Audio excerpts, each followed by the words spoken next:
আজকের গল্প অম্বুবাচীর অতীত ইতিহাস। অনেক অনেক বছর আগে দেবী সতীর দেহ ছিন্ন ভিন্ন হয়ে পড়ে নানা স্থানে। যেখানে তার জনি পড়েছিল সেখানেই গড়ে ওঠে শক্তিপীঠ কামাখ্যা। এই পীঠেই প্রতি বছর আষাঢ় মাসে পালিত হয় অম্বুবাচী, দেবীর ঋতুমতী হওয়ার উৎসব।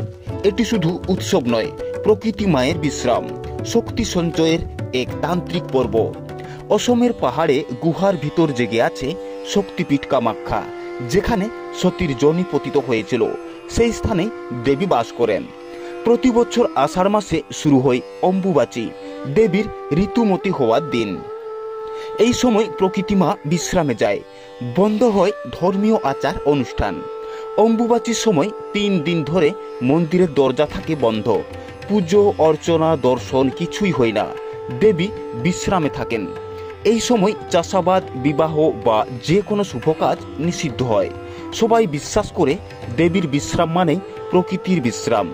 3 দিন ধরে ভক্তরা অপেক্ষা করে নীরবে, কোনো উল্লাস ছাড়াই। অম্বুবাচী যেন ভক্তির এক পরীক্ষা। সময় বুঝে সৃষ্টির শক্তি জাগে। চতুর্থ দিনে দেবীর মহাস্নান হয়, খোলা হয় মন্দিরের দরজা, ঢাকের বাজনায় মুখরিত হয় পথ, আবার শুরু হয় পূজা। এই দিনেই গ্রামের মানুষ আনন্দে মেতে ওঠে, বসে মেলা, বাজে গান। দেবী কামাখ্যার অম্বুবাচী শেষ হলে ফেরে শান্তি আর কল্যাণ।